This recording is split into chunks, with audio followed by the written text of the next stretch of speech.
L'actualité d'ici et d'ailleurs, c'est sur MTV+. Mesdames et messieurs, voici les titres de ce journal. Religion, Côte d'Ivoire, Synode 2025. Le fondateur de l'église ambassade des miracles a reçu plusieurs distinctions marquant son impact dans le clergé ivoirien. Et puis, le sommet virtuel des BRICS s'est tenu. Les droits de douane imposés par Donald Trump étaient à l'ordre du jour. Nous terminerons avec du sport dans cette édition de l'actualité. La Tunisie est qualifiée pour la Coupe du Monde 2026.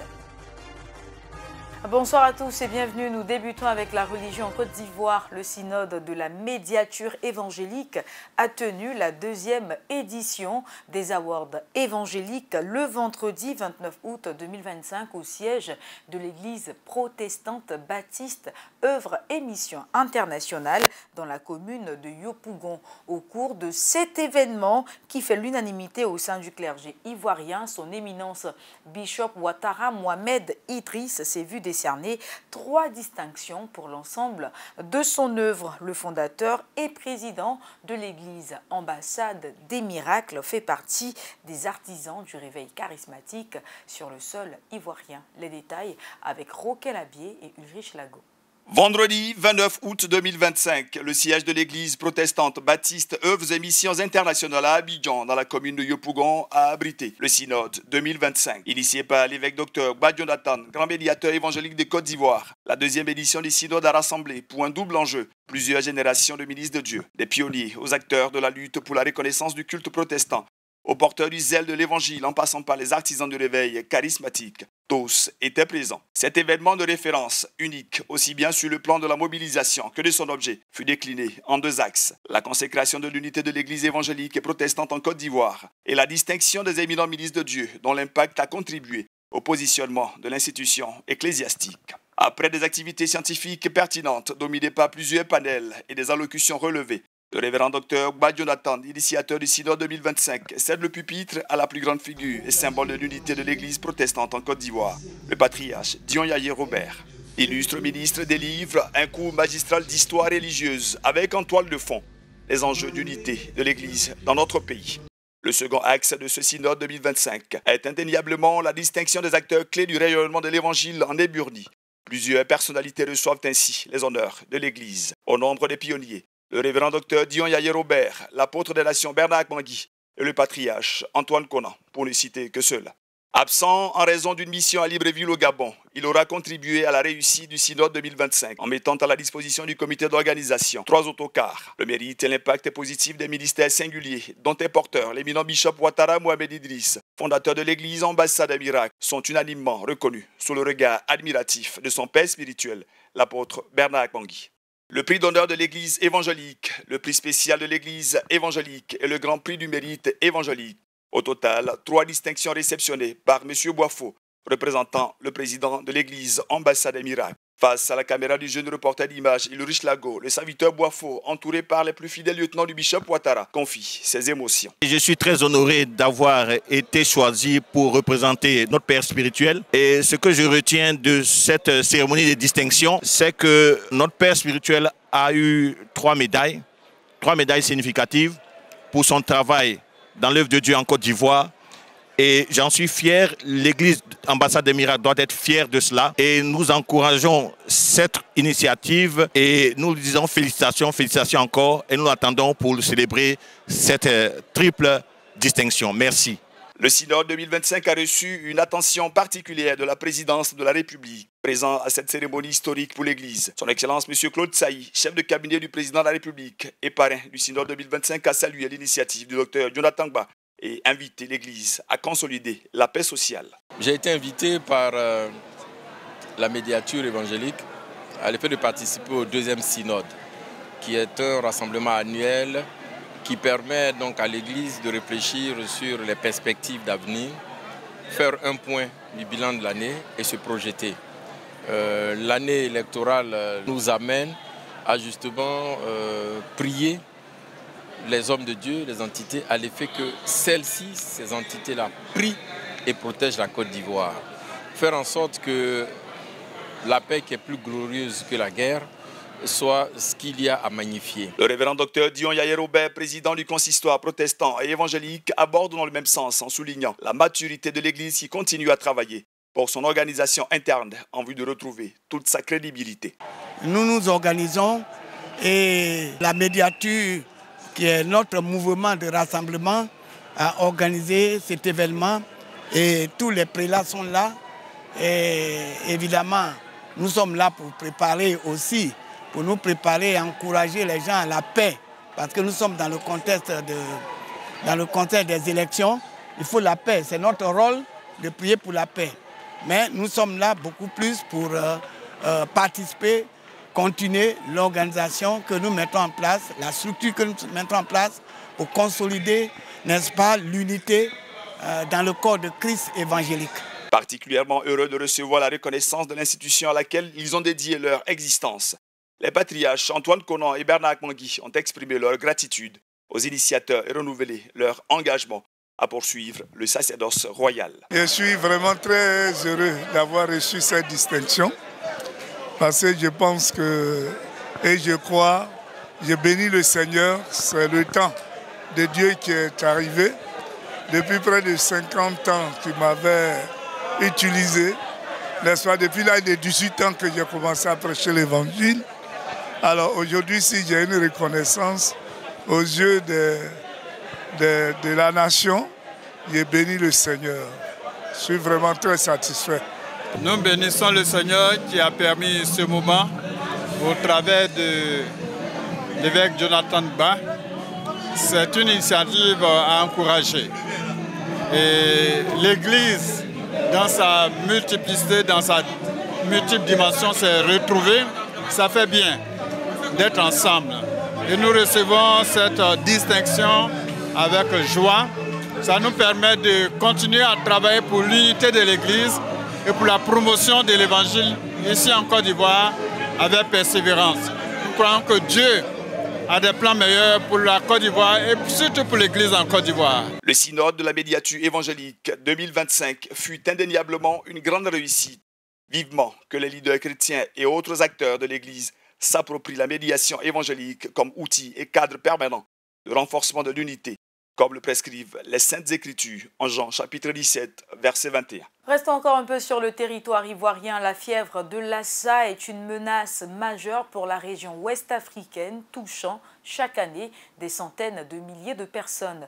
Face à cela, ce lundi 8 septembre 2025 à Abidjan, la deuxième conférence de la CEDEAO sur la fièvre de Lassa a ouvert ses portes avec plus de 300 experts réunis autour de la question. La fièvre de Lassa reste un fléau en Afrique de l'Ouest, touchant chaque année 100 000 à 300 000 personnes et causant près de 5 000 décès selon l'OMS.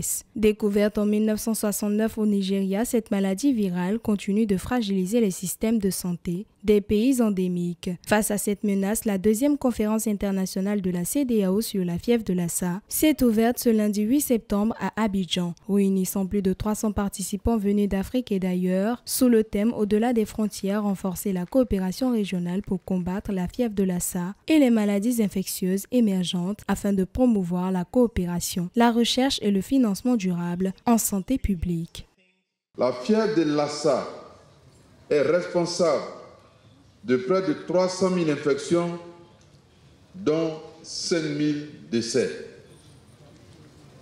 Face à ces situations, nous avons obligation d'agir avec vigueur et rigueur. Cette maladie reste notre défi, notre problème. Ce n'est pas aux autres de définir les solutions, mais nous devons nous unir pour trouver des solutions. Je nous invite tous à nous focaliser sur des stratégies claires, des mesures qui vont renforcer notre résilience, protéger nos populations. Au cœur de la conférence, plusieurs panels permettent aux experts de débattre des réponses régionales et nationales. L'un des principaux est consacré au rôle du Centre régional de surveillance et de contrôle des maladies de la CEDEAO, avec un focus sur le dialogue avec les pays endémiques, la priorisation des besoins et le renforcement de la surveillance des laboratoires, des ressources humaines et de l'engagement communautaire. Ce que nous attendons, c'est qu'on puisse renforcer nos capacités de diagnostic et de renforcer aussi nos capacités de surveillance, de sorte que nous puissions savoir si la maladie elle existe bel et bien chez nous ou pas. Et aussi pouvoir faire la cartographie de la circulation du viral dans toute la sous-région. Cette deuxième conférence internationale de la CEDEAO vise à établir une vision commune des besoins des pays endémiques et à formuler des recommandations concrètes pour renforcer la riposte régionale. La CEDEAO entend ainsi transformer la coopération ouest-africaine en un rempart durable contre les épidémies, renforçant la résilience des populations face aux maladies infectieuses émergentes. Et puis l'industrialisation s'impose comme un levier stratégique pour l'Afrique avec pour objectif la transformation locale des ressources. Afreximbank soutient cette orientation à travers la mise en œuvre de la ZLECAf en faveur de la croissance économique et de la création d'emplois. La foire commerciale intra-africaine IATF organisée à Alger constitue une plateforme clé pour concrétiser ces ambitions. Les détails dans cet élément. À l'occasion de l'IATF 2025 à Alger, l'industrialisation s'impose comme un enjeu central pour l'avenir économique du continent. Georges Elombi, président élu d'Afreximbank, a rappelé que la ZLECAf ne pourra se concrétiser qu'adossée à une base industrielle solide, condition indispensable pour réduire la dépendance aux matières premières et renforcer la transformation locale. Il a souligné que cette vision d'un marché commun africain remonte aux résolutions de l'Organisation de l'Unité africaine dès 1963. Ces déclarations ont été faites dans le cadre d'un point de presse. L'African Continental Free Trade Area est un instrument donné à nous par les États africains. Dans Afreximbank, nous pensions que nous devions prendre un pas en avant et nous étions très heureux que ce moment a déjà été reçu par nos chefs d'État africains, les chefs d'État, les ministres de la Trade, les ministres de l'économie. Ils sont tous venus ensemble pour avoir le traité. Mais le traité en lui-même n'est qu'une liste de mots, de lettres, de règles. Ce qui fait le changement, c'est notre attitude à ce traité. Afreximbank s'engage à soutenir l'industrialisation. L'IATF n'est qu'un des nombreux outils que la banque utilise pour faciliter le commerce entre pays africains. Les succès des éditions précédentes, avec des contrats signés atteignant des dizaines de milliards de dollars, témoigne de l'efficacité de ces initiatives. Le système de paiement PAPSS doit aussi soutenir cela. La production dont nous parlons et l'infrastructure qui s'en vient font partie du processus de soutien. L'IETF n'est qu'un seul objet dans une série de nombreux que la Banque africaine essaye d'adresser pour nous faciliter le traité entre les pays africains. En 2025, l'industrie africaine pèse près de 285 milliards de dollars de production et génère une valeur ajoutée estimée à 78 milliards. Pour autant, sa part reste inférieure à 2% de la production manufacturière mondiale, loin derrière les économies émergentes d'Asie. Plus de 100 millions d'emplois devront être créés d'ici 2040 pour suivre la croissance démographique. Sans une croissance industrielle annuelle de 7 à 12% sur 20 ans, le continent risque de manquer le rendez-vous de son décollage économique. Nous le disions au titre, les tarifs commerciaux imposés par le président américain Donald Trump étaient à l'ordre du jour au sommet virtuel des BRICS. Le président russe Vladimir Poutine a participé par visioconférence à cette réunion convoquée par le Brésil qui visait également à discuter de la coopération entre les pays membres des BRICS. Le président russe Vladimir Poutine a participé lundi par visioconférence au sommet virtuel des BRICS sur les tarifs commerciaux imposés par Donald Trump. Convoquée par le Brésil, cette réunion visait également à discuter de la coopération entre les pays membres des BRICS dans les domaines du commerce, de l'économie, de la finance, de l'investissement et d'autres sphères. Ceci en tenant compte de la situation actuelle de l'économie mondiale, ébranlée par la mise en œuvre irrégulière des droits de douane.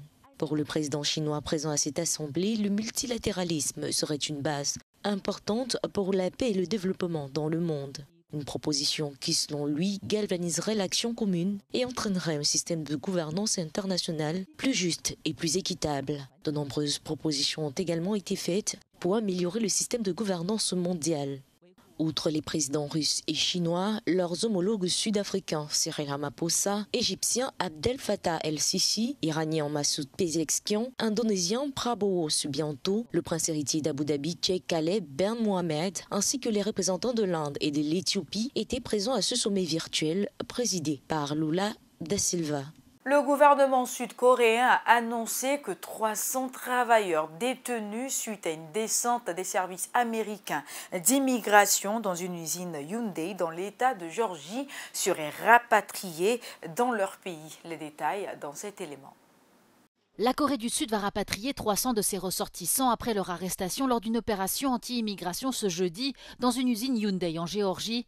Les services d'immigration américains ont arrêté près de 475 personnes sur le site, majoritairement des Sud-Coréens. Après de longues négociations avec Washington, Séoul a obtenu leur libération. 우리로서는 어느 정도 수위를 조절할 수밖에 없었던 것이 우리 지금 억류돼 있는 우리 국민 300여 명을 조속히 구출하는 것이 더 큰 일이었기 때문에 그랬습니다. Cette opération est la plus importante jamais réalisée sur un seul site dans le cadre de la campagne d'expulsion d'immigrés orchestrée par le président Donald Trump, selon des responsables américains. Les vidéos filmées pendant le raid montrent des travailleurs menottés aux mains et aux chevilles, rassemblés et embarqués dans des bus. Les autorités américaines ont déclaré que les personnes arrêtées étaient soupçonnées d'avoir été embauchées illégalement.